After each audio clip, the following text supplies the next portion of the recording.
నమస్తే, welcome to max news Telangana. ప్రస్తుతం మనతో పాటు ఉన్నారు మాజీ ఎంపీ బూర నరసయ్య గౌడ్ గారు. ఆయన అడిగి మాట్లాడే ప్రయత్నం చేద్దాం. అసలు తెలంగాణలో కాంగ్రెస్ పార్టీ అధికారంలోకి వచ్చిన తర్వాత 2 ఏళ్ల పాలనపై అసలు బీజేపీ పార్టీ స్టాండ్ ఏంటి, ఇంకా అలాగే ఏదైతే ఈ బీసీ రిజర్వేషన్స్కి సంబంధించి అసలు బీజేపీ పార్టీ ఏం మాట్లాడుతుంది తెలుసుకునే ప్రయత్నం చేద్దాం. నమస్తే సార్. నమస్తే రాధా, ఎలా ఉన్నారు సార్? Fine, absolutely. సో మొత్తంగా కాంగ్రెస్ పార్టీ అధికారంలోకి వచ్చి 2 ఏళ్ళు అవుతుంది. 2 ఏళ్ల కాలం పాటు అలా చూస్తూ గడిచిపోయిందే తప్ప ఇచ్చిన గ్యారంటీలు, హామీలు, డిక్లరేషన్స్ ప్రజలెవరు అడగట్లేదా, లేకపోతే ప్రజలు మర్చిపోయారా? ప్రతిపక్ష పార్టీ నేతలు కూడా పెద్దగా దీన్ని పట్టించుకోవట్లేదా? మా తెలుగులో సామెత ఉంది, మెడకబడ్డ పాము కరవక మానదని. ఇప్పుడు తెలంగాణ ప్రజల పరిస్థితి కానీ బీజేపీ పరిస్థితి కానీ ఈరోజు ఈ యొక్క టోటల్ ఇన్కాంపిటెంట్ ప్రభుత్వాన్ని భరించక తప్పదు అనే నిరుత్సాహంతో నిర్వేదంతో ఉన్నారు తప్పితే అందరూ ఎప్పుడు ఎన్నికలు వస్తాయా, నెక్స్ట్ ఇప్పుడు అసెంబ్లీ వస్తుందా గుణపాఠం చెప్తామని ఉన్నారు. సెకండ్ ఇంకోటి ఏమైందంటే బహాటగా ముఖ్యమంత్రి సడన్గా ఏంటంటే ఎవరైనా పని చేయలేనప్పుడు కొంత గిల్టీ కాన్షియస్నెస్ ఉంటుంది. ఈ ముఖ్యమంత్రికి అలాంటి గిల్టు కాన్షియస్నెస్ అను పదాలు ఆయన డిక్షనరీలో లేవు. ప్రజలే మోసం చేయటమే నా యొక్క రాజకీయ తత్వం అని భావించిన వాళ్ళ గురించి ప్రజలు కూడా ఏమనుకుంటారు? ఇప్పుడు ఏమంటారు? వాళ్ళు ఇచ్చిన హామీల గురించి ప్రజలు అడిగిననుకో, సంఘాలు అడిగిననుకో, పుట్టగోస్త కూడా నా దగ్గర రూపాయి చెల్లదు అన్న మొండిబాకాయ అంటారు కదా, మొండిబాకాయ ఇచ్చిన వాడిని ఏమంటారు? అందుకొరకే యావత్ తెలంగాణ ప్రజలు అన్ని sections, let it be students, రైతులు కానీ, పారిశ్రామికవేత్తలు కానీ, రియల్ ఎస్టేట్ కానీ అందరూ ఒక నిర్వేదంలో ఉన్నారు. దాని ఫలితమే ఈరోజు Telangana 4th or 5th time డిఫ్లేషన్కి వెళ్ళింది. డిఫ్లేషన్ అంటే ఎప్పుడైతే ప్రజల దగ్గర అసలు డబ్బు ఉండదో, కొనుగోలు శక్తి 0 కంటే తక్కువ అవుతుందో దాన్ని డిఫ్లేషన్ అంటారు. అది one of the worst economic situation. అది తెలంగాణలో ఉన్నారు. అంటే ఓ పక్క నుంచి వీళ్ళు నిధులు లేవు అంటూనే గ్లోబల్ సమ్మిట్ పెట్టారు. అంతకుముందు జీసీసీ ఒకటి, దాని తర్వాత మెస్సీని తీసుకొచ్చి హైదరాబాద్లో ఫుట్బాల్ ఆడించడం, ఈ రకంగా ఇవన్నీ చూసుకుంటే మరేంటి? మాకు అదే ఇంకో తెలుగులో సామెత ఉందిగా, తినటానికి మెతుకుండదు కానీ మీసాలకు సంపంగ నూనె అని ఒక తెలుగులో సామెత ఉంది. ఎగ్జాక్ట్లీ ఏమవుతుందంటే ఎప్పుడైతే వాళ్ళు ఇచ్చిన హామీలు కానీ పర్ఫార్మెన్స్ వీక్ ఉంటుందో పబ్లిసిటీ పీక్ ఉంటుంది. ఆ పబ్లిసిటీ కొరకు 100 కోట్లు ఖర్చు పెడుతున్నారు. వాళ్ళు అనుకుంటున్నారు పబ్లిసిటీతోని కొంత ప్రజల్ని కానీ పార్టీలను కానీ డైవర్ట్ చేస్తున్నామనే ఒక భ్రమలో వాళ్ళ ప్రభుత్వం ఉన్నది, కాంగ్రెస్ ప్రభుత్వం. కానీ ప్రజలందరూ గమనిస్తూనే ఉన్నారు, మోకా కొరకు వెయిట్ చేస్తున్నారు. అంటే ఎలక్షన్స్ కొరకు ప్రజలందరూ వెయిట్ చేస్తున్నారని మీరు అంటున్నారు. బట్ బేసిక్గా చూసుకున్నట్లయితే కనుక ఎమ్మెల్సీ ఎన్నికల్లో రెండు ఎమ్మెల్సీ ఎన్నికల్లో బీజేపీ పార్టీ సత్తా చాటినప్పటికీ ఇటు యూసఫ్ కూడా బైపోల్ కానివ్వండి, లేకపోతే మొన్న జరిగినటువంటి సర్పంచ్ ఎలక్షన్స్లో ఏమన్నా అంటే లైక్ కొంచెం డీప్ డిప్రెషన్లో ఉండి ఎక్కువగా ప్రచారం చేయలేకపోయిందా? అది తప్పమ్మా. ఇప్పుడు జూబ్లీహిల్స్ అనేది డిఫరెంట్. ఎందుకంటే ఎప్పుడైనా కూడా అధికార పార్టీకే బై ఎలక్షన్స్ మొగ్గుకుంటాయి ఎక్కువ వరకు. అండ్ జూబ్లీహిల్స్లో ఎప్పుడు కూడా మాకు 5% ఓటు దాటలేదు, ఎక్సెప్ట్ లాస్ట్ ఎంపీ ఎలక్షన్ తప్పితే. సో అండ్ ఆర్గనైజేషన్ ప్రకారం కూడా ఉండదు. సెకండ్ ఏంటంటే ముఖ్యమంత్రికి అది చావో రేవో, అంతవరకు తన సర్వశక్తులు, అధికార బలం, ఆర్థిక బలం, అంగబలం అన్నిటిని ఉపయోగించుకొని ఏదో చావు తప్పి కన్ను లొట్టబోయినట్లు బయటికి వెళ్ళిపడ్డాడు. కానీ అది గెలుపు కాదు. సర్పంచ్కి ఎలక్షన్స్ వస్తే మీరు లోకల్ బాడీస్ని ప్రభుత్వ గీటరాయిగా అనకండి. ఎందుకంటే లోకల్ బాడీస్లో ఎప్పుడైనా కూడా ఈ ప్రభుత్వానికి అనుకూలంగా ఉండే అవకాశం ఎక్కువ ఉంటాయి. ఎందుకంటే లోకల్ బాడీస్ సర్వైవలే ప్రభుత్వం మీద ఆధారపడి ఉంటుంది. ఎందుకంటే వాళ్ళు ఇచ్చే ఫండ్స్ కానీ, లోకల్ ఎమ్మెల్యేస్ ఆధారం కానీ అధికార పార్టీ మీద ఆధారపడి ఉంటుంది. అందుకొరకు ప్రతిపక్షంలో ఉన్నటువంటి అభ్యర్థులు ఖర్చుకు జంకుతారు. సెకండ్ ఇంకోటి ఏంటంటే దీనికి మనకు ఎలక్షన్ ఫలితాలకు ఎలాంటి సంబంధం లేదు నెక్స్ట్ అసెంబ్లీలో. ఎందుకంటే మీకు జగన్మోహన్ రెడ్డి సీఎం ఉన్నప్పుడు ఏపీలో 95% సీట్స్ గెలిచాడు, 95%. బట్ అసెంబ్లీకి వచ్చే వరకు 11 ఎమ్మెల్యే స్థానాలకు అంటే ఇటు కాంగ్రెస్ పార్టీ బీఆర్ఎస్ పార్టీ బలపరిచిన నేతలు ఎక్కువగా కూడా గెలిచినటువంటి సందర్భాలు కూడా ఉన్నాయి కదా. లేదమ్మా, చెప్పేది ఈవెన్ మన టీఆర్ఎస్లో ఉన్నప్పుడు మన ఓడిపోయినప్పుడు కూడా 85% లోకల్ బాడీస్ టీఆర్ఎస్ చేతిలో ఉండే. జడ్పీ చైర్మన్స్ 32 జడ్పీ చైర్మన్ టీఆర్ఎస్ఏ ఉండే.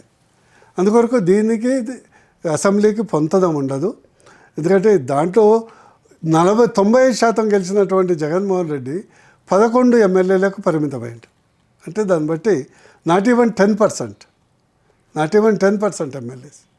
దాన్ని బట్టి ప్రజలు తగినటువంటి గుణపాఠం వచ్చే అసెంబ్లీలో కానీ పార్లమెంట్లో కాంగ్రెస్ పార్టీకి బలంగా చెప్తారు. అండ్ సెకండ్, బీజేపీకి వస్తే మన బీజేపీ పర్ఫార్మెన్స్ తీసుకుంటే కూడా గతంలో మా భువనగిరి పార్లమెంట్ తీసుకుంటే ఓన్లీ 6 సర్పంచులు ఉండే. ఈరోజు దాదాపు 30 పైచీలు గెలిచారు. దాదాపు 700 మంది వార్డు మెంబర్లు గెలిచారు. అండ్ దాదాపు నాకు ఇప్పుడు ఉన్నటువంటి సమాచారం ఇంకా పూర్తిగా రాలేదు, దాదాపు 400 దాకా ఉప సర్పంచులు గెలిచారు. అంటే అది 100 to 200% కంటే ఎక్కువ బెటర్. గతం మొత్తం రాష్ట్రంలో 165 సర్పంచులు ఉండే, ఇప్పుడు దాదాపు 800 సర్పంచులు గెలిచారు. అది సెకండ్, బీజేపీ పార్టీ బలపరిచిన ప్లస్ చాలామంది ఇండిపెండెంట్ క్యాండిడేట్స్ మా దగ్గర బలమైనటువంటి అభ్యర్థులు లేక పెట్టారు. చాలామంది 3,000 మెంబర్స్ గెలిచారు. అందులో చాలామంది బీజేపీ బలపరిచిన క్యాండిడేట్స్ ఉన్నారు. ఎందుకంటే మన దగ్గర ఇప్పుడు లోకల్ బాడీస్లో ఏంటంటే సర్పంచ్లో first cash, second caste, third candidate, fourth cadre, fifth character. ఈ 5 కలిస్తేనే గెలుస్తాం. ఒట్టి మంచితనంతో గెలవం, ఒట్టి క్యాస్ట్తో గెలవం, ఒట్టి క్యాడర్తో కూడా గెలవం. అండ్ బీజేపీ అనేది బీద పార్టీ, అంటే నాయకులందరూ బీద పార్టీ. ఒక్కసారి కూడా ప్రభుత్వంలోకి రాలేదు. అయినా కూడా ఈసారి అద్భుతమైనటువంటి ప్రదర్శన మా దృష్టిలో. ఇదివరకు బీజేపీ వాళ్ళు అసలు మొత్తం అసెంబ్లీలో 1-2 కూడా నామినేషన్ అయిపోయేది, ఇది దాదాపు 30-40% వేశారు. మేము పోటీ చేసిన దాంట్లో కాంగ్రెస్ బీఆర్ఎస్ కంటే అధికంగా గెలిచాం. అంటే మేము నెంబర్ ఆఫ్ సీట్స్ పోటీ చేసి స్ట్రైకింగ్ రేటు హైయెస్ట్ బీజేపీది. అందుకొరకు బీజేపీ అనేది ప్రజల గుండెల్లో ఉంది. ప్రజలు బీజేపీని ఆల్టర్నేటివ్గా చూస్తున్నారు. అంటే దీనికి కారణం ఇప్పుడు ఏవైతే చిన్న చిన్న వైఫల్యాలు ఉన్నాయో ప్రశ్నించడంలో కానివ్వండి, లేకపోతే ఈ ప్రచారంలో కానివ్వండి, ఇలాంటివన్నీ తెలంగాణ బీజేపీ అధిష్టాన నిర్ణయాలు కరెక్ట్గా లేకపోవడం వల్లే ఇలా అవుతుంది అని చెప్పేసి అని బయట అనుకుంటున్నారు మాట. దీనికి మీ సమాధానం ఏంటి సార్? ప్రతి సమాధానం నేను టీవీ ముందర ఇవ్వలేను కదా. ప్రతి సమాధానం ప్రజలు అనుకున్న దాంట్లో తప్పు ఉందని అయితే నేను అనుకోవట్లేదు. అది నా చేతిలో ఉన్నది కూడా కాదు. ఓకే, బీజేపీలో అందరూ అధినాయకులే. సో అంటే ఏదైతే అందుకే సరైన నిర్ణయాలు తీసుకోలేకపోతున్నారు, సరైన రీతిలో వెళ్ళలేకపోతున్నారు అన్న కామెంట్ కూడా వినపడుతుంది. నో, డెఫినెట్లీ నేనేమి దాన్ని కాదంటలేదు కదమ్మా. ప్రజల్లో ఏంటంటే బీజేపీకి అవకాశం ఇవ్వాలని ఉంది. బీజేపీ అనుకున్న స్థాయిలో వీళ్ళు విజృంభించట్లేదు అనేదే కదా నువ్వు చెప్పేది. అది ఉన్నది, ఆ ఫీలింగ్ అది ప్రజల్లో ఉన్నదని మాకు కూడా తెలుసు. సో కాలం 3 years ఇంకా ఉంది కదా, 3 years ఉంది కదా, టైం ఉంది కదా. ఇప్పుడే ఊరికి తర్వాత చెతకనే పడితే కష్టం కదా. ఓకే, బీసీల పైన అసలు బీజేపీ పార్టీకి ఎంతవరకు ప్రేమ ఉంది సార్? అంటే ఓబీసీయే ప్రధానమంత్రియే బీసీ అయినప్పటికీ కూడా భారతీయ జనతా పార్టీ ఎందుకు తెలంగాణ విషయంలో బీజేపీ మీద అంటే తెలంగాణ మీద పెద్దగా ప్రేమ చూపించలేకపోతుందేమో అనిపిస్తుంది ఇక్కడ. నిజంగా చెప్పాలంటే బీసీల గురించి వస్తే ఫస్ట్ బీసీలనే నేను దోషిగా అనుకుంటా. నేను బీసీగా, నేను కూడా బీసీయే సార్. అట్లయితే బీసీలు బీసీలకే దోషులు. ఈరోజు ఎందుకు నేను చెప్తున్నా అంటే బీసీలు 50% కంటే ఎక్కువ ఉంటారు భారతదేశంలో కానీ తెలంగాణలో కానీ. బీసీలు అభివృద్ధి చెందందే భారతదేశం అభివృద్ధి చెందదు. నెంబర్ 2 పాయింట్ అంటే 50% జనాభా అభివృద్ధి చెందకుండా రాష్ట్రం డెవలప్ కాదు, దేశం డెవలప్ కాదు. ఈరోజు అత్యధికంగా పేదరికంలో ఉన్నది బీసీలే.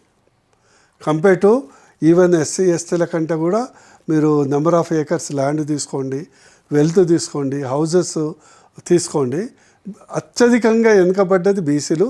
అందులో ఇంకా కొన్ని బీసీ క్యాస్ట్లు అయితే ఇంకా చాలా దారుణం, ఇక మీరు చెప్పలేనంత ఉంటుంది. ఫర్ ఎగ్జాంపుల్ డీనోటిఫైడ్ బీసీలను ఉంటారు, వాళ్ళంతా వెనుకబడితనం అసలు ఏ వర్గంలో ఉండదు. కారణం ఎవరు? 50% జనాభా ఉంది. తెలంగాణలో 3,20,00,000 ఓట్లు ఉంటే 1,60,00,000 70,00,000 ఓట్లున్న బీసీలు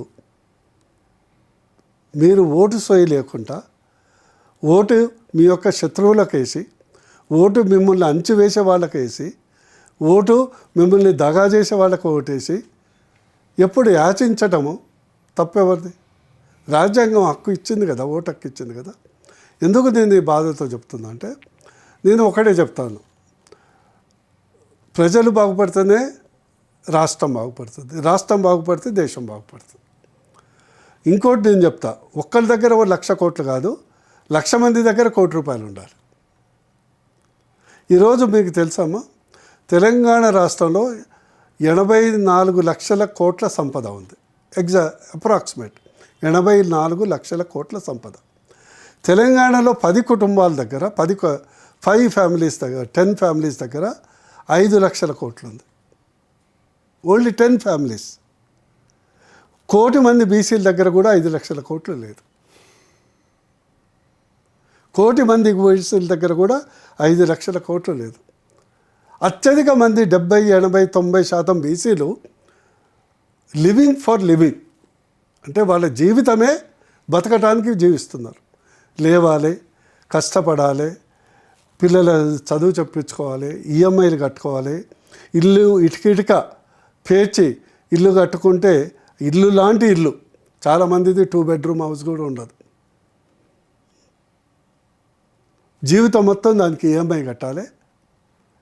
కానీ కొన్ని వర్గాల దగ్గరనో లక్షల కోట్లు అవినీతిగా మన కళ్ళ ముందల్నే ఒక్క టర్మ్లో లక్షల కోట్లు 1,000 కోట్ల మంది ఎక్కువ ఉన్న వాళ్ళు దాదాపు 10,000 మంది ఉన్నారు. అక్రమంగా, అది కూడా సక్రమంగా వ్యాపారం చేసి కష్టపడి సంపాదించిన వాళ్ళు కాదు, అత్యధికంగా రాజకీయంగానో లేకుంటే కులపరంగానో లేకుంటే క్రోనీ క్యాపిటలిజంతో సంపాదించేవాళ్ళు. మరి ఇంత సోయి లేని బీసీలు,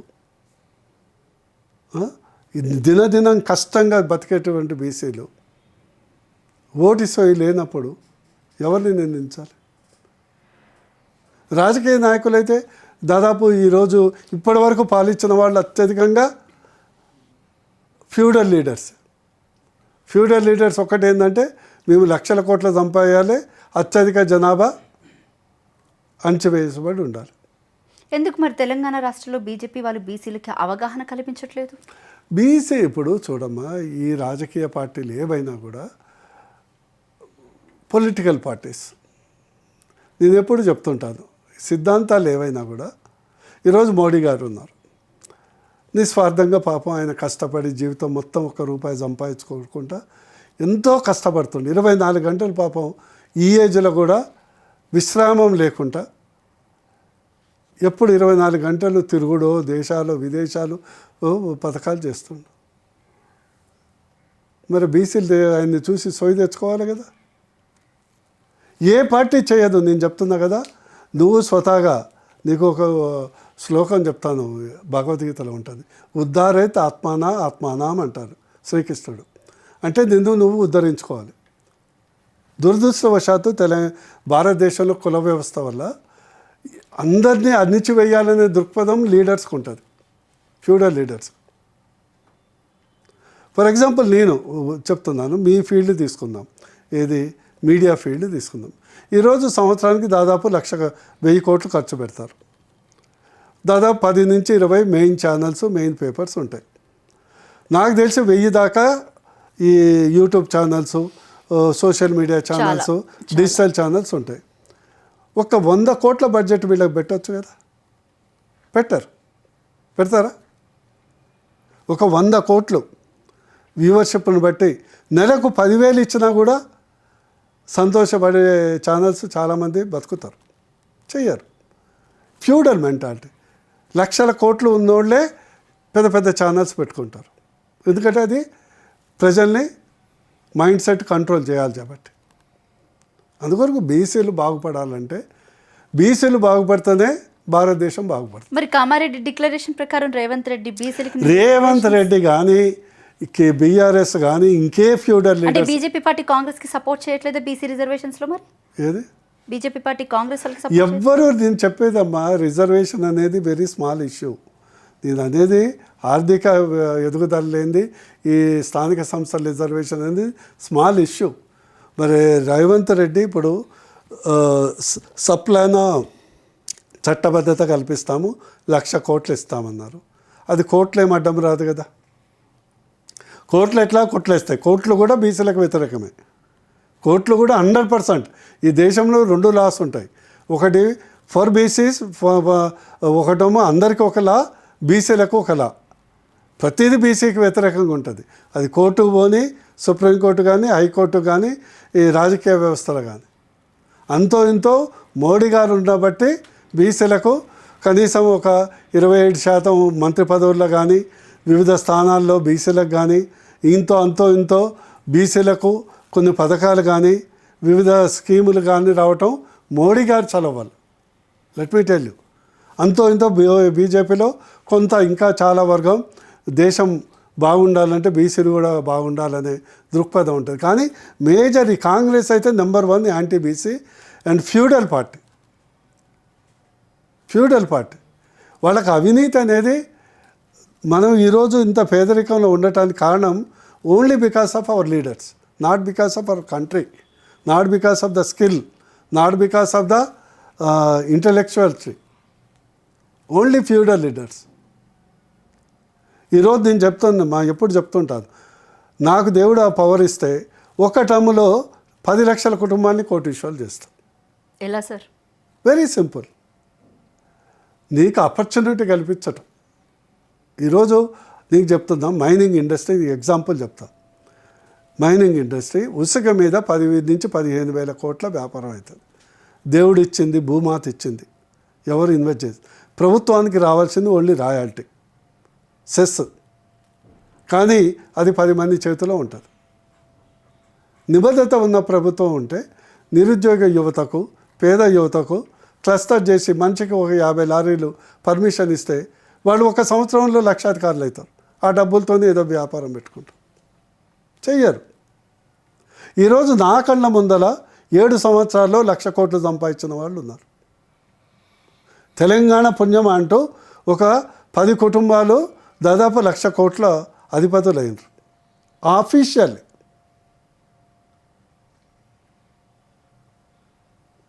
ఈరోజు కాంట్రాక్టర్లు 21,000 కాంట్రాక్టర్లు ఉన్నారు తెలంగాణలో. ఈరోజు మొత్తం తీసుకెళ్ళి 1-2 ఇస్తున్నారు.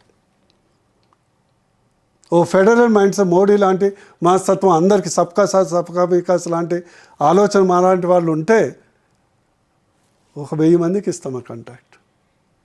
1000 కుటుంబాలంటే ఒక్కొక్క కుటుంబం దగ్గర 10 కుటుంబాలు ఆర్థికంగా ఎదుగుతాయి.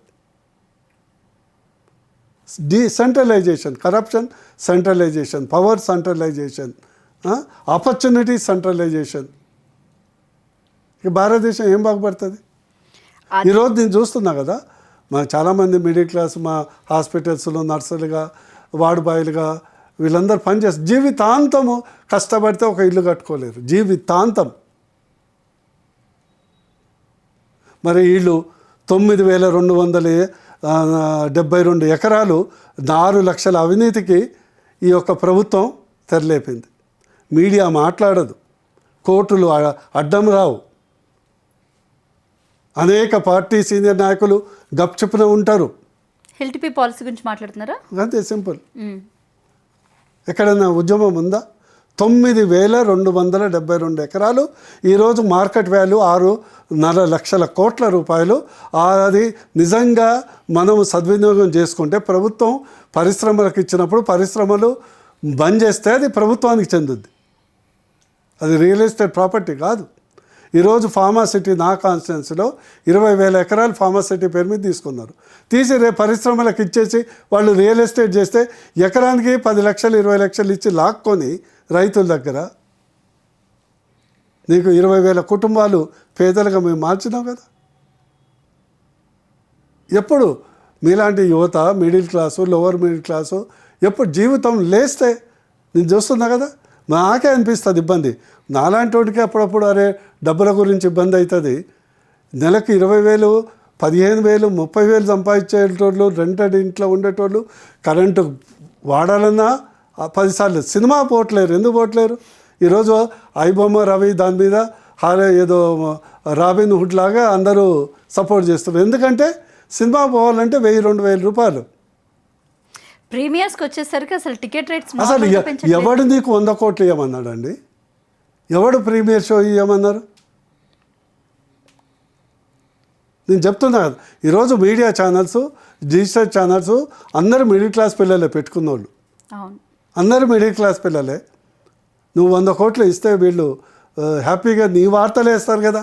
రేవంత్ రెడ్డి ఉంటే రేవంత్ రెడ్డి, ఇంకోటి ఉంటే ఇంకోటి. ఎందుకంటే వీళ్ళందరినీ కిల్లు చేయాలి. బేసికలీ వీళ్ళందరినీ ఆర్థికంగా అణిచివేసి నిత్యం జీవితంలో కొట్టు మాట్లాడాలి. ఇది ఇక మనం ఏం రాజకీయం చేస్తాం? ఏం రాజకీయం?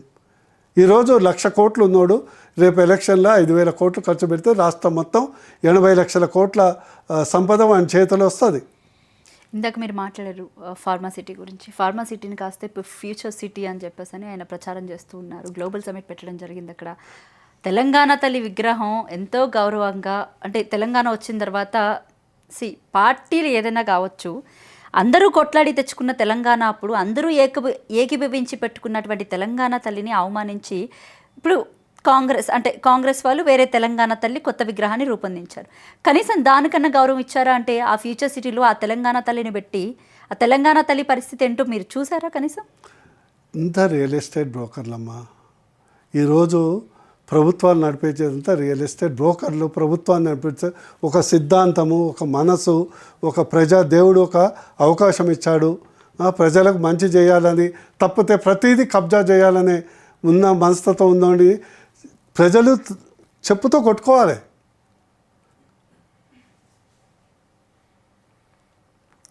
ఆ 20,000 ఎకరాలకు ఈయన దాన్ని ఫ్యూచర్ సిటీ అని దాన్ని రియల్ ఎస్టేట్ బ్రోకర్గా మారారు. ఇదే చైనాలో అయితే అందరిని ఉరిదీసేది వర్షమడి పెట్టి. అంటే మీరు అనుకుంటున్నారా అంటే గ్లోబల్ సమిట్ కన్నా ముందు జీసీసీ సదస్సు జరిగింది, మీకు తెలిసే ఉంటుంది. ఇది అంటే గ్లోబల్ క్యాపబిలిటీ సెంటర్ ఏదైతే ఉందో దానికి సంబంధించి 180 అది జరిగిన తర్వాత 180 కంపెనీలు హైదరాబాద్ వైపే చూస్తున్నాయి. త్వరలో ఇక్కడ పెట్టుబడులు పెట్టబోతున్నాయి. వరల్డ్స్ నెంబర్ 1 కంపెనీలు ఏవైతే ఉన్నాయో ఇప్పుడు లిలీ ఫార్మా కానీ, లేకపోతే ఇది బోయింగ్ కానీ, ఎయిర్ బస్ కానీ, ఇట్లాంటివన్నీ కూడా ఇక్కడ త్వరలో పెట్టుబడులు పెట్టబోతున్నాయని చెప్పేసి రేవంత్ రెడ్డి వర్గం గట్టిగా చెప్తూ ఉంది. మీరేం ఆల్రెడీ పెట్టే ఉందమ్మా. మా నియోజకవర్గంలో ఆల్రెడీ ఎయిర్ బస్ ఉన్నది, అపాచే హెలికాప్టర్ అవుతుంది ఇబ్రహీంపట్నంలో. అన్నీ నువ్వు చెప్పిన కంపెనీస్ అన్నీ ఉన్నాయి. మైక్రోసాఫ్ట్ ఉంది, గూగుల్ ఉంది, డాటా సెంటర్స్ ఉంది. ఐకియా ఉన్న దేశంలో మొదటిసారి హైదరాబాద్లో ఉంది. హైదరాబాద్ అనేది వీళ్ళు నిర్మించలేదమ్మా.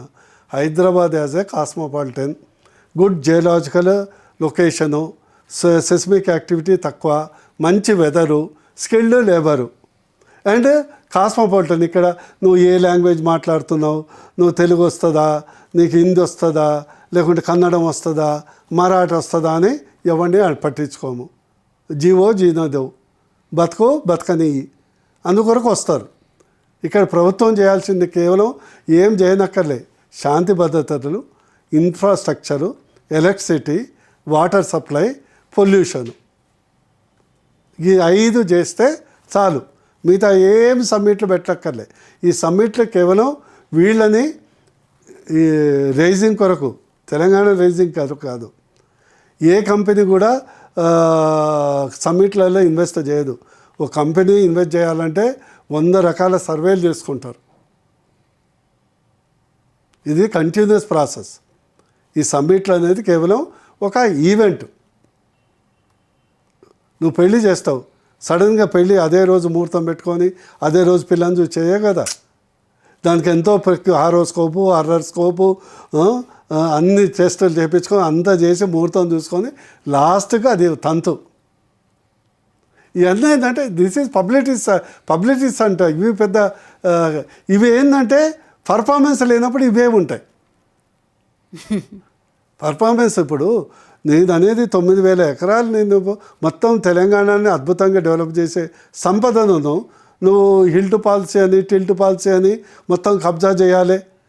రేవంత్ రెడ్డి అసలు ప్లాన్ ఏంటంటే రేపు కాంగ్రెస్ పార్టీని కూడా కబ్జా చేయాలి, రేవంత్ రెడ్డిని రాహుల్ గాంధీని సైడ్ లైన్ చేయాలి. ఆయన ఒక పప్పులాగా బఫూన్లాగా తయారైపోయిండు. ఏం మాట్లాడతాడో ఏమో ఆయనకు తెలియదు. నేనే తెలివైనోడిని, ఈ డబ్బులు 1,00,000 కోట్లు నా చేతిలో ఉంటే మొత్తం దేశంలో మళ్ళీ రియల్ ఎస్టేట్ చేయొచ్చు అనేది ఏమవుతుందంటే తెలుగు వాళ్ళకి ఏమో ప్రాబ్లం తెలుసా, తెలుగు వాళ్ళకు తెలంగాణలో ప్రత్యేకంగా చేతిలో పైసలు ఉంటే ఆగరు, చేతిలో తూటా ఉంటే ఆగరు. ఈ రెండు ఉంటే అసలు ఆగరు. ఈ హిల్ట్ అంటే Hyderabad industrial land transformation policy ఏదైతే ఉందో దీనికి సంబంధించి అంటే ఆ ఏరియా అంతా ఈ 2,993 ఎకరాలు 9,272 9,293 ఎకరాలు. ఓకే, 72 ఎకరాలు ఏదైతే 92-72 గుర్తుపెట్టుకో. 92-72 okay sir, sorry. Okay, so ఈ హిల్ట్ పీ పాలసీ విషయంలో ఈ 92-72 ఎకర్స్ ఏదైతే ఉందో సో దీనికి సంబంధించి ఇది ట్రాన్స్ఫార్మ్ అవ్వడం వల్ల అంటే ఇక్కడ ఉన్నటువంటి లివింగ్ పీపుల్ ఎవరైతే ఉన్నారో వాళ్ళ మీద ఏమైనా ఎఫెక్ట్ అయ్యే ఛాన్స్ ఉందంటారా? చాలా ఉంటుందమ్మా. బేసికలీ ఆల్రెడీ ఢిల్లీ ఎట్లా ఉంది, ఒక నరక కూపంలాగా ఉంది. అవును, మొత్తం పొల్యూటెడ్ అయిపోయింది. రేపు హైదరాబాద్ కూడా అట్లనే అవుతుంది. We need a balance. ఇప్పటికే మనకు ఇదివరకు హైదరాబాద్ మేము స్టూడెంట్ ఉన్నప్పుడు కానీ గతంలో కానీ ఎయిర్ పొల్యూషన్ లేకుంటుండే. ఇప్పుడు ఎయిర్ పొల్యూషన్ పెరిగింది. 50, 60, 70 ఫ్లోర్స్ ఇస్తున్నారు. ఇదేమన్నా హాంకాంగ్ కాదు కదా, సింగపూర్ కాదు కదా, మాకు మస్తు ల్యాండ్ ఉంది. ఇది కేవలం real estate brokers, real estate, ఈ క్యాపిటలిస్టులు వీళ్ళు చేసే దందా. ఎందుకంటే లంగ్ స్పేస్ కాపాడుకోవాలి. ప్లస్ ఇక్కడ మిడిల్ క్లాస్, నేను చెప్పాను కదా, మిడిల్ క్లాస్ వచ్చే ఆదాయాన్ని ఇప్పుడు సపోజ్ 6 లక్షల కోట్లు, 3 lakhs crores use for a public welfare, 3 lakhs use for the state welfare. ఎవడన్నా నువ్వు కబ్జా చేస్తావు, మార్కెట్ రేటు కంటే 30% నీకు ఇచ్చేస్తాడమ్మా. రిజిస్ట్రేషన్ వాల్యూ, మార్కెట్ వాల్యూ కూడా కాదు, రిజిస్ట్రేషన్ వాల్యూలో 30%కి నీకు ఇచ్చేస్తాడు. అసలు ఎక్కడైనా ఉందా? లేదా బహిరంగ వేలం వేస్తారు, ఓపెన్ ఆక్షన్ చేస్తారు. ల్యాండ్ పూలింగ్ ఏమైనా జరుగుతుంది అంటారు ఇక్కడ? ల్యాండ్ పూలింగ్ కాదు కదా, they want to give it to all the owners. Basically ఏమైంది, ఈ ముఖ్యమంత్రి గారి కుటుంబం, పెద్ద పెద్దోళ్ళు, తిమింగలాలు అందరూ ఆ యొక్క ఇండస్ట్రియల్ ఎస్టేట్ ఏవైతే ఉన్నాయో, బాలనగరు, కాటాదాను, ఈ సూరారము, ఇవన్నిటిని వీళ్ళందరూ ఆల్రెడీ ఎంఓయూలు చేసుకున్నారు. మీకు 1/3 గవర్నమెంట్ రేట్ కంటే 1/3 మీ పేరు మీద ఇస్తాం. మీరు ఇచ్చింది మళ్ళీ మాకు 50% డెవలప్మెంట్ మనం కలిసి చేసుకుందాం. అంటే 100 రూపాయల ప్రాపర్టీ మార్కెట్లో అది 1000 రూపాయలు ఉంటుంది. 100 రూపాయలది 30 రూపాయలకు నీకు ఇస్తాము. మనం ఇద్దరం కలిసి మళ్ళీ డెవలప్ చేసుకుంటుంది. Already back and inside trading మొత్తం అయిపోయినాక ఎవరన్నా అందరూ నోటికి ఏదో సర్జరీ చేసి సీల్ చేసినట్టు గప్ చెప్పిన ఉన్నారు. అంటే దీంట్లో అందరూ భాగస్వాములే కదా. నేననేది ఇది ప్రజల సొమ్ము, ప్రజలకు చెందాలి, ప్రజల వెల్ఫేర్ చేయాలి. హాస్పిటల్స్, లేకుంటే విద్యాలయాలు, లేకుంటే ఆ 6 lakhs కోర్సు మనం జనరేట్ చేసి మాకు రేపు మొత్తము ఒక 50,000 కోట్లు పెడితే విద్యాలయాలు, హాస్పిటల్స్ డెవలప్ అయిపోతాయి. అదేవిధంగా మనకున్న 8 లక్షల కోట్లలో కనీసం 2-3 లక్షల కోట్ల అప్పు తీర్చవచ్చు, ఇన్ఫ్రాస్ట్రక్చర్ పెంచవచ్చు. అండ్ మిడిల్ క్లాస్కు ఏదైతే హౌసింగ్ ఉందో విత్ ఇన్ ద సిటీ, ఇప్పుడు 100 ఎకరాల్లో ఎవరికైనా డెవలప్మెంట్ ఇస్తే 50 acres వాడు డెవలప్ చేసి ఇస్తాడు.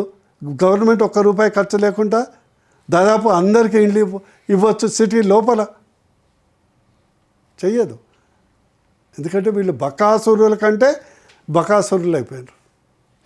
Right sir. అయితే కాంగ్రెస్ పార్టీ వాళ్ళు ఇంకొక ప్రధానంగా అంటున్నటువంటి మాట ఏంటంటే బీజేపీ బీఆర్ఎస్ పొత్తు అని కాంగ్రెస్ వాళ్ళు అంటున్నారు. ఇటేమో బీఆర్ఎస్ వాళ్ళు ఏమంటారు, కాంగ్రెస్ బీజేపీ పొత్తు అని అంటున్నారు. ఇంతకీ మీరు అసలు అంటే ఏ పార్టీతో పొత్తులో ఉన్నారు సార్? ప్రజలతో పొత్తులో ఉంటాం మేము. ప్రభుత్వం ఒంటరిగా రావాలని కోరుకుంటాం, దాని కొరకే ప్రయత్నం చేస్తాం. ఎందుకంటే ఇదివరకు కాంగ్రెస్ చూశారు, బీఆర్ఎస్ని చూశారు, ఒక్కసారి ప్రజలు బీజేపీకి అవకాశం ఇవ్వాలని కోరుకుంటున్నారు. అప్పుడు మీరు ఒకసారి బీజేపీకి అవకాశం వస్తే డెఫినెట్లీ ఆ డిఫరెన్స్ అనేది మీకు కనిపిస్తుంది. ఈ సమ్మిట్లు గిమ్మిట్లు ఇట్లా జరకాలు ప్రభుత్వ సొమ్ముతోని వేస్తే రేపు నెక్స్ట్ ముఖ్యమంత్రి నెక్స్ట్ డే వెళ్ళిపోతాడు. అంటే ఇన్ని రాజ్యాంగ విలువలు మాట్లాడుతున్న బీజేపీ పార్టీ నాయకులు, అంటే ప్రత్యేకంగా మీరే కాదు సార్, అంటే బీజేపీ పాలిత రాష్ట్రాల్లో ఫిరాయింపులని ప్రోత్సహిస్తుంది అని ఇటు సీఎం రేవంత్ రెడ్డి కామెంట్ చేస్తున్నారు. దానికి మీ సమాధానం సార్? ఎప్పుడు బీజేపీ ప్రోత్సహించలేదమ్మా. ఎప్పుడైనా కూడా ఎక్కడైనా పార్టీలో జాయిన్ చేసినా కూడా దాదాపు అందరు రాజీనామా చేసి మళ్ళీ ఎలక్ట్ అయిన వాళ్ళే. మధ్యప్రదేశ్లో ఏదైతే బీజేపీకి వచ్చారో అందరితో రాజీనామా చేపించి మళ్ళీ గెలిచినాక జాయిన్ చేసుకున్నారు. అంతే, లేదా పార్టీ మొత్తం వచ్చి విలీనం కావటం. కానీ ఒక్కొక్కళ్ళని సింగిల్ పర్సన్ని ఈ యొక్క యాంటీ డిఫెక్షన్ లాకు వ్యతిరేకంగా ఎప్పుడు బీజేపీ ఇంతవరకు జాయిన్ చేయించుకోవాలి. Not even single person into the party. Party ఎప్పుడైనా కూడా రాజీనామా చేపిస్తాం. నువ్వు పార్టీకి రా, రాజీనామా చేయి, and we support full heartedly గెలిచి. ఇప్పుడు గతంలో అదే అయింది కదా, రాజగోపాల్ రెడ్డి వచ్చాడు, వచ్చినప్పుడు రాజీనామా చేయించినాకనే కదా బై ఎలక్షన్ వచ్చింది. అంతేగాని అంటే వాళ్ళు ఏమంటున్నారంటే ప్రత్యేకంగా అక్కడ లేని రాజ్యాంగ విలువలు తెలంగాణ రాష్ట్రంలోని ఎందుకు ఇప్పుడు వచ్చి అదే కదా, బీజేపీ ఎక్కడైనా కూడా బీజేపీ రాజ్యాంగ విలువలకు అనుబంధంగానే పనిచేస్తుంది, కాంగ్రెస్ లాగా రాదు. నేను చెప్తున్నా కదా, ఎగ్జాంపుల్ చెప్పు. ఎక్కడైనా కూడా బీజేపీలో ఇతర పార్టీ ఎమ్మెల్యేలు కానీ ఎంపీలు కానీ వాళ్ళు అదే పార్టీలో కొనసాగుతూ ఈ పార్టీలో జాయిన్ అయ్యారు. Show me one reason. కర్ణాటకలో కూడా వాళ్ళు రాజీనామా చేసి, గతంలో రాజీనామా చేసినాక ఆ ప్రభుత్వం కూలిపోతే మళ్ళీ రాజీనామా చేపించి వాళ్ళని నిలబెట్టి గెలిపించి పార్టీలో జాయిన్ చేసుకున్నారు. ఇంతకీ ఫిరాయింపు విషయంలో అసలు బీజేపీ పార్టీ స్టాండ్ ఏంటి సార్? అంటే ఇప్పుడు దాదాపు 5 మంది మీద కూడా అనర్హత వేటు ఉండదు అని చెప్పేసి అని స్పీకర్ డైరెక్ట్గా చెప్పినటువంటి మాట. ఇప్పుడు చూడమ్మా, బీజేపీ ఈజ్ వెరీ క్లియర్. సిద్ధాంతపరమైనటువంటి రాజకీయాలు, భవిష్యత్తు. ఒక్క ఓటు కొరకు ప్రధానమంత్రిని కోల్పోయినటువంటి పార్టీ బీజేపీ. ఒక్క ఓటు కొరకు అధికారంలో ఉండి, తెలుసు కదా, అంతకంటే నిబద్ధత ఏముంటుంది చెప్పండి? ఒక ప్రధానమంత్రి ఒక్క ఓటు కావాల్సుకుంటే పెద్ద సమస్య కాదు. కేవలం సిద్ధాంతం బేస్ మీద ఆయన ప్రభుత్వం కూలిపోయింది. I will not compromise. అది అంటే ఫిరాయింపు చట్టం ఎక్కడైనా ఒకటే కదా సార్. మరి బీజేపీ పార్టీ నుంచి ఎవరో ఒక నార్మల్ సింపుల్ కార్యకర్తలు కానీ, లేకపోతే ఒక పొజిషన్ ఉన్న వాళ్ళు తప్ప ఎమ్మెల్యేలు కానీ, ఎంపీలు కానీ, మినిస్టర్స్ కానీ ఎందుకు ఒక కేసు వేయలేకపోయారు సుప్రీంకోర్టులోని? ఇది సుప్రీంకోర్టులో ఆల్రెడీ నడుస్తుంది కదమ్మా. అది బీఆర్ఎస్ ఎమ్మెల్యేలు చేసే బీఆర్ఎస్ మేము ఖండిస్తూనే ఉన్నాం. ఇప్పుడు ఖండిస్తే సరిపోదు కదా సార్. మేము కోర్టులేటానికి ఏమి ఏ దాంతో చేస్తారు? మా ఎమ్మెల్యేలు పోయినని మేము వేస్తామా? వాళ్ళ ఎమ్మెల్యే పోయినరే వాళ్ళు వేసారు, దానికి మేము పొలిటికల్గా మద్దతు ఇస్తాం. కానీ అల్టిమేట్లీ ఏంటంటే as per the law speaker as ultimate power. మద్దతు అని ఇప్పుడు అన్నారు అంటే బీఆర్ఎస్ బీజేపీ ఒకటేనా అర్థమా? బీఆర్ఎస్ బీజేపీ ఏంటంటే అది డిఫెన్షన్స్ని చట్టకు వ్యతిరేకంగా మేము వ్యతిరేకిస్తాం. అది బీఆర్ఎస్ కావచ్చు, గతంలో వ్యతిరేకించలేదా? బీఆర్ఎస్ కాంగ్రెస్ ఎమ్మెల్యేలు తీసుకున్నప్పుడు వ్యతిరేకించలేదా? వ్యతిరేకించుడు వేరు, ఇదేమన్నా కత్తి తీసుకొని పోయి ఏమన్నా అందరిని పొడుస్తామా ఏంది? Okay right. ఇంకా మీరు వైద్య రంగానికి సంబంధించినటువంటి వ్యక్తి కాబట్టి, అంటే కేంద్ర ప్రభుత్వానికి తెలంగాణ రాష్ట్ర ప్రభుత్వానికి ఈ వైద్య రంగానికి సంబంధించి సీఎం రేవంత్ రెడ్డి విషయంలో మీ రేటింగ్ ఎంత సార్? ఈరోజమ్మా రేవంత్ రెడ్డి గారికి పబ్లిసిటీలోనే డిస్టింక్షన్ ఉంటుంది, మిగతా అంతా ఫెయిల్. 1 స్టార్ కూడా ఉండదు, 1 స్టార్ కూడా ఉండదు. ఈరోజు మీకు ఒక ఎగ్జాంపుల్ చెప్పనా? ఆరోగ్యశ్రీ మెజార్టీ హాస్పిటల్ చేయట్లేదు, ఎందుకంటే నిధులు ఇవ్వట్లేదు, బడ్జెట్ కేటాయించలేదు.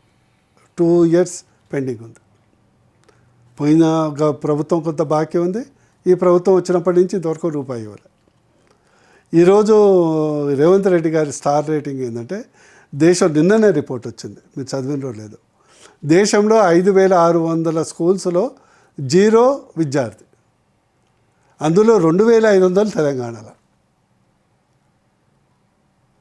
జీరో స్టూడెంట్ స్కూల్స్ 2500 తెలంగాణలో ఉన్నాయి. ఇది ఏ రేటింగ్ ఇవ్వమంటే ఆ రేటింగ్ ఇస్తాం. నిన్న ఫుడ్ పాయిజన్ అయ్యి ఒక అమ్మాయి జాండీస్ వచ్చి చనిపోవడం మీకు తెలిసే ఉంటుంది గురుకుల పాఠశాలకు. నేను ఎగ్జాక్ట్లీ అదే చెప్తున్నా కదా. 2500 స్కూళ్ళలో there is not even a single student. దాదాపు 4000 స్కూళ్ళలో సరిగ్గా టాయిలెట్స్ లేవు. ఫుడ్ పురుగుల అన్నం, బడ్జెట్ లేదు, ఆయమ్మ లేదు. వంట చేస్తారు కదా, వంట మనుషులు వాళ్ళ అప్పులు తెచ్చి, గురుకుల పాఠశాల నడిపించే అధ్యక్షులు అప్పులు తెచ్చి వంట చేసి పిల్లల్ని చూడలేక తిండి పెడుతున్నారు. ఇంతకంటే దరిద్రం ఎక్కడన్నా ఉంటుందా? రైట్. అంటే దామోదర్ రాజనరసింహ గారు పెద్దగా దీన్ని పట్టించుకోవట్లేదేమో అనిపిస్తుంది. ఎందుకంటే ఇప్పటికి 2 ఏళ్ళు అవుతుంది. చాలామంది విద్యార్థులు ఇవో ఒక్కటే ఏంటమ్మా, కాంగ్రెస్ వాళ్లకు క్యాష్ అండ్ క్యారీ. మేము వచ్చేది ఉందా సచ్చేది ఉందా, మళ్ళా ఇల్లు ఉండగానే పండగ చేసుకోవాలి, దీపం ఉండగానే ఇల్లు సర్దుకోవాలి అన్నట్లు అందరూ దోపిడీ కార్యక్రమం తప్పితే ఒక్కరికి వీరికో ముఖ్యమంత్రి గారికోమో ఇక్కడ దొయ్యాలే వారం వారం. ఇదివరకు నెల అకౌంట్ ఉండే పాపం, ఇప్పుడు ఈ వీక్లో ఎందుకు పోవాల్సి వస్తుంది? ఎవ్రీ వీక్ అకౌంట్ అక్కడ ఒప్పచెప్పాలి. ఆయన ఒప్పచెప్పకుంటే నెక్స్ట్ మంత్ ఉంటాడో లేదనేది సిగ్నల్స్. ఫైనల్గా కాంగ్రెస్ పార్టీ అంటే 2 ఏళ్ల కాలం పాటు అంటే ముచ్చటగా 3వ ఏళ్ళలోకి అడుగుపెట్టింది కాబట్టి ఈ 3 ఏళ్ళన్నా సరిగ్గా పాలిస్తారని మీరు అనుకుంటున్నారు? క్వశ్చన్ లేదు, అవుట్ ఆఫ్ అయిపోయింది. There is no question. నిబద్ధత పాలిస్తారు, వీలైనంతవరకు పెండుకుంటారు, తెలంగాణని దోచుకుంటారు. అదే పాలన అనుకుంటే బేషుగ్గా చేస్తారు. ఇప్పుడంటే మీరు పాలన గురించి ఇంతలా మాట్లాడుతున్నారు కాబట్టి తెలంగాణ మళ్ళీ 10 ఏళ్ళు వెనక్కి వెళ్ళిపోయింది అంటే మళ్ళీ ఏ రకంగా ముందుకొచ్చే అవకాశం ఉందంటారు? No, definitely. తెలంగాణకి ఏంటంటే ఒక ఇన్హరెంట్ స్ట్రెంగ్త్ ఉందమ్మా. మనకు జియోలాజికల్ స్ట్రెంగ్త్ ఉన్నది, లొకేషన్ స్ట్రెంగ్త్ ఉంది, స్కిల్డ్ లేబర్ ఉన్నది, కాస్మోపాలిటన్ ఉంది, వెదర్ ఉంది, మంచి అగ్రికల్చర్ బేస్ ఉంది, మాకు సర్వీస్ సెక్టర్ ఉంది. అండ్ ఆల్సో మోస్ట్ ఇంపార్టెంట్ ఏంటంటే మన దగ్గర మన పరభేదం అనేది తక్కువ. అంటే తెలంగాణలో అందరూ వచ్చి బతకొచ్చు. అంటే అది చాలా అరుదైన ప్లేస్లో. సపోజు మన పక్క రాష్ట్రం ఉందనుకో, మన ఆంధ్రాకు, అక్కడ చాలామంది సెటిల్ కాలేరు. అక్కడ ఉన్నోడు కూడా వచ్చి ఇక్కడే సెటిల్ అవుతారు. ఎందుకంటే because of the cultural problem, weather problem. ఇప్పుడు ఇవాళ మహారాష్ట్ర పోతే నీకు మరాఠీ వస్తుందా లేదా అని తంతున్నారు, కర్ణాటక పోతే కర్ణాటక వస్తుందా అని వాళ్ళు తంతున్నారు. ఇక తమిళనాడు అయితేనేమో అది భాష మొదటి నుంచే సమస్య. మాకు ఇంకోటి హైదరాబాద్ ఏంటంటే ఇది north of south, south of north. ఏది మన ఇండియాకు ఆల్మోస్ట్ నడిబొడ్డున ఉంటుంది. మంచి వెదరు, ఇక్కడ ఫ్లడ్స్ ఉండవు, వాటర్ ప్రాబ్లం లేదు. లక్కీలీ మోడీ పుణ్యం అంటూ మాకు కరెంట్ ప్రాబ్లం అసలే లేదు. సో మనకు గ్రోత్ ఉంది. మాకు కావాల్సింది సెంటిమెంట్, నిస్వార్థమైనటువంటి నాయకుడు, నిస్వార్థమైనటువంటి విజన్ ఉన్న నాయకుడు చేస్తే 100% మనం డెవలప్ అవుతాం. ఇంకోటి ఏంటంటే మనం టోక్యో, జపాను, ఈ హాంకాంగు, అమెరికా చేస్తామని కాదు. ఇండియా తెలంగాణనే తెలంగాణలాగా డెవలప్ చేస్తే చాలు. వీళ్ళు చేసి గప్పాలన్నీ బంద్ చేసి మంచి రోడ్లు, drainage, less pollution, law and order and good water supply, ఈ 4-5 and good hospitals and good education system, ఈ 5-6 పని చేయమని చాలు. మిగతా వీళ్ళు ఏలు పెట్టకుంటే మంచిగా అవుతారు. ఈ హిల్ టు పీ పాలసీ వల్ల చాలా కంపెనీలు కూడా ఆంధ్రాకి తరలి వెళ్ళిపోతున్నాయి అని చెప్పేసి అని, అంటే శిష్యుడు గురువుకి ఎక్కువగా సపోర్ట్ ఉన్నదే. నాకైతే డౌట్ వస్తుంది. ఇప్పుడు మొదలు నేను నమ్మలే, కానీ ఈయన గురుదక్షిణ కింద తెలంగాణను బొందబెట్టాలి, పక్క రాష్ట్రాన్ని పైకి తేవాలనే ఒక పాలసీ పెట్టుకున్నాడా అనేది కూడా నాకు డౌట్ వస్తుంది. ఎందుకంటే ముఖ్యమంత్రి కావటం అనేది దేవుడిచ్చిన వరం, అందరికీ రాదు. అది కూడా చిన్న వయసులో. అందులోనూ తెలంగాణకి రెండో ముఖ్యమంత్రి, ఈ నిధులు ఆదాయం మంచిగా ఉన్నటువంటి రాష్ట్రాన్ని దీన్ని చెడగొట్టకుంటే చాలు, మంచి చేయనక్కర్లేదు. ఆ అనుమానం అందరికి అనిపిస్తుంది. ఓకే, మెస్సీని హైదరాబాద్కి తీసుకొచ్చి ఫుట్బాల్ ఆడించడాన్ని ఎలా చేస్తారు, ఎలా ఫుట్బాల్ ఆడుతూనే ఉన్నాడు కదా రోజు.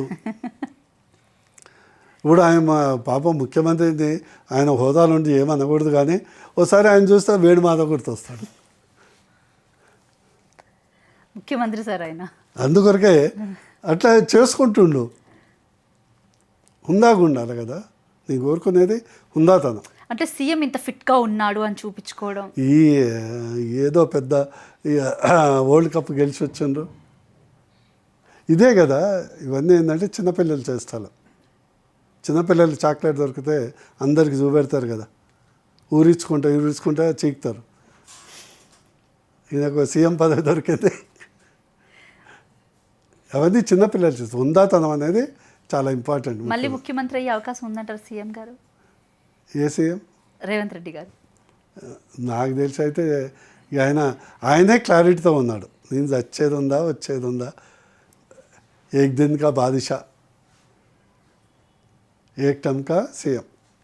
కామారెడ్డి డిక్లరేషన్ ప్రకారం అందరికీ ఇచ్చినటువంటి మాట ఏంటంటే బీసీలుగా ప్రత్యేకంగా 42% రిజర్వేషన్స్ చేసిన తర్వాతే మేము లోకల్ బాడీ ఎలక్షన్స్కి వెళ్తామని చెప్పేసి సీఎం రేవంత్ రెడ్డి గారు వాగ్దానం చేశారు. బట్ అయినప్పటికీ కూడా పార్టీ పరంగా అంటే రిజర్వేషన్స్ అన్నారు, దాని తర్వాత కోర్టులో కేసు అని అన్నారు, జీవో అని చెప్పేసి అని మాట్లాడారు, దాని తర్వాత ఢిల్లీకి వెళ్ళి జంతర్ మంతర్లో పెద్ద ఎత్తున ధర్నా అని చెప్పేసి అని మాట్లాడారు. అంటే ఇన్ని చేశాక కూడా పార్టీ పరంగా 42% అని చెప్పి మొత్తానికి 17%కి మాత్రమే బీసీ రిజర్వేషన్స్ కుదించి సర్పంచ్ ఎలక్షన్స్కి వెళ్ళడం జరిగింది.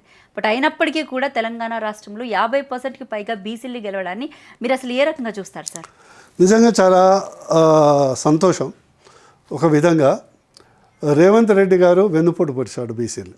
ఎందుకంటే ఇవ్వకుంటే ఇవ్వకపోదు, వాగ్దానం చేసి 42% అని చెప్పి ఉన్న 27% కూడా 17%, 22% కూడా 17% కుదించండు. ఇంతకంటే బీసీ ద్రోహి ప్రపంచంలో ఉన్నాడు, నెంబర్ 1. అయినప్పటికీ ఇంత ద్రోహం చేసినప్పటికీ బీసీలు ఇది రిజర్వేషన్ కూడా ఏమీ పార్టీపరంగా కూడా అమలు చేయలేరు. ఆయన ఎక్కువ శాతం వాళ్ళ వర్గానికే ఇచ్చేశాడు. అయినప్పటికీ ఈరోజు ఒక ఎస్టీ జిల్లాలో తప్పితే మిగతా జిల్లాల్లో 50% మించి బీసీలు గెలిచారు. ఒక కసి వచ్చేసింది. ఒక కసి అనేది ఈ యొక్క మెసేజు, ఈ కాంగ్రెస్ పార్టీ బీసీని మోసం చేసింది అనేది కసి వచ్చింది. ఈ కసితోనే ఈరోజు చాలా గ్రామాల్లో బీసీలు ఆర్థికంగా లేకపోయినా కూడా గెలిచారు. నేనేమంటున్నా అంటే బీసీలు ఇదివరకే చెప్పాను కదా, ఉద్ధారేత ఆత్మనాం అంటే నిన్ను నువ్వు ఉద్ధరించుకోవాలన్నట్టు. బీసీలు ఎప్పుడు ఎవరి మీద ఆధారపడద్దు. ఆధారపడితే నువ్వు పైకి రానివ్వరు. రేపు వచ్చే అసెంబ్లీ ఎన్నికల్లో కానీ పార్లమెంట్లో కానీ ఇదే స్ఫూర్తితో గెలిస్తే రేపు 60 మంది బీసీ ఎమ్మెల్యేలు అయ్యే అవకాశం ఉంటుంది. 120 మందిలో 119లో 60 మంది బీసీ ఎమ్మెల్యేలు అవుతుంది. బీసీ ఎమ్మెల్యేలు ఎక్కువైపోతే ఏమవుతుందంటే బీసీలకే కాదు, ఓసీలో ఉన్న మిడిల్ క్లాస్ కూడా చాలా లాభం అవుతుంది. చాలామంది ఓసీలో ఉన్నటువంటి మిడిల్ క్లాసులు కూడా ఈ యొక్క 1,00,000 కోట్ల బ్యాచ్తోని కంపీట్ చేయలేక వాళ్ళని పిల్లని కూడా ఇయ్యరు, వాళ్ళని దగ్గర మనుషుల్లాగా కూడా చూడరు, రానివ్వరు. వాళ్ళని ఏదో మామూలు కింది జాతిలాగానే చూస్తారు. అందుకొరకు వాళ్ళకు కూడా అంటే middle class, lower middle class అందరికీ బీసీ ఎమ్మెల్యేలు ఎంతమంది ఎక్కువైతే అంత లాభం కులాలకు అతీతంగా జరుగుతుంది. ఎందుకంటే దృక్పథం మారుతుంది. ఒక్కడి దగ్గర 1,00,000 కోట్లు కాదు, 1,00,000 మంది దగ్గర కోటి ఉండాలనే దృక్పథం నేను ఏదైతే చెప్తానో ఆ దృక్పథం. ఎందుకంటే చాలామంది బీసీలు కొద్ది వాటితో కంటెంట్ అవుతారు. వాళ్ళకి 1,00,000 కోట్లు సంపాదించాలని ఉండదు. ఎంతసేపు ఒక ఇల్లు, ఒక కారు ఆయన వరకు ఉంటే పర్వాలేదు అని సంతృప్తి చెందుతారు. ఈ మన డైనోసార్లు లాగా మొత్తం రాష్ట్రాన్ని మింగాలని అనుకోరు. దాంతో ఏమైందంటే రాష్ట్రంలో ఉన్నటువంటి అన్ని వర్గాల మిడిల్ క్లాస్కు, లోవర్ మిడిల్ క్లాస్, పూర్ పీపుల్కు లాభం అవుతుంది. అందుకొరకు ఈ సర్పంచ్ ఎన్నికల్ని స్ఫూర్తిగా తీసుకోవాలి. రిజర్వేషన్ కాదు, ఓటు తెచ్చుకోవాలి. రేపు రేవంత్ రెడ్డికే మనం రిజర్వేషన్ కల్పించే స్టేజ్కి ఇవ్వాలి. రేవంత్ రెడ్డికే రిజర్వేషన్ అడుక్కునేలాగా చేయాలి. అదేవిధంగా కామారెడ్డి బీసీ డిక్లరేషన్లో ఇది ఇదివరకు చెప్పినట్లు కేవలం రిజర్వేషన్ ఫస్ట్ అంశమే.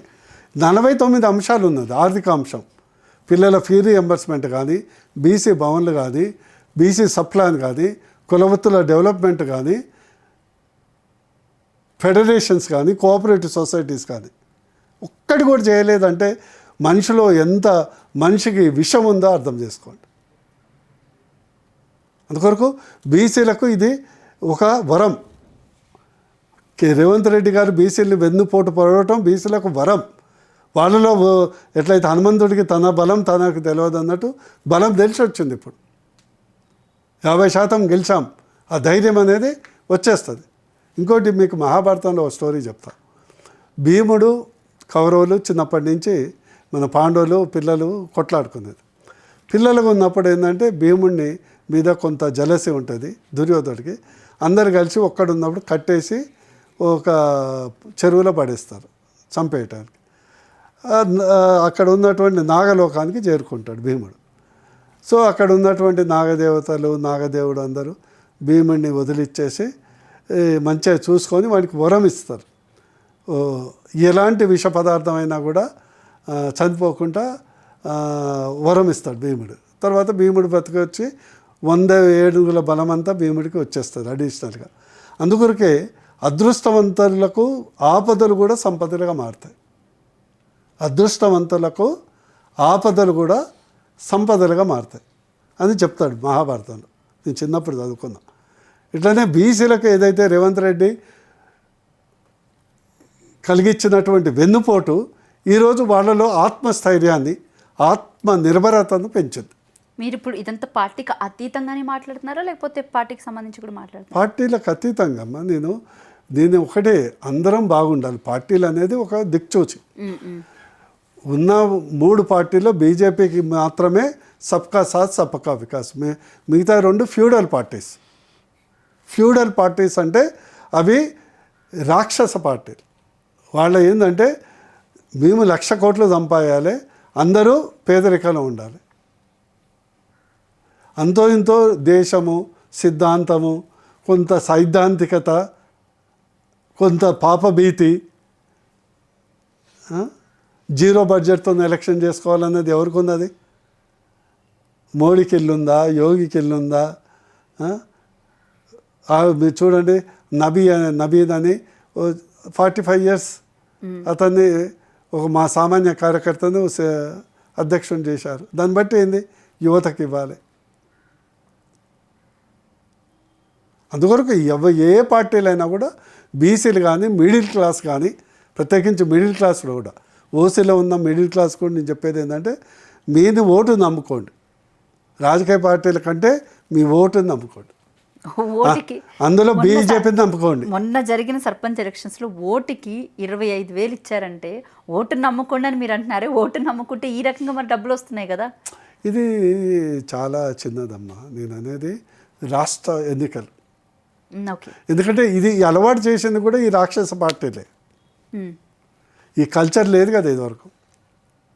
వీళ్ళు ఏంటంటే డబ్బుతో కొట్టాలి, ప్రజల్ని డబ్బుతోకి వ్యామోహంలో దింపాలి అనే ఈ కల్చర్ అలవాటు చేసింది కూడా ఈ రాక్షస పార్టీలే, బీజేపీ కాదు.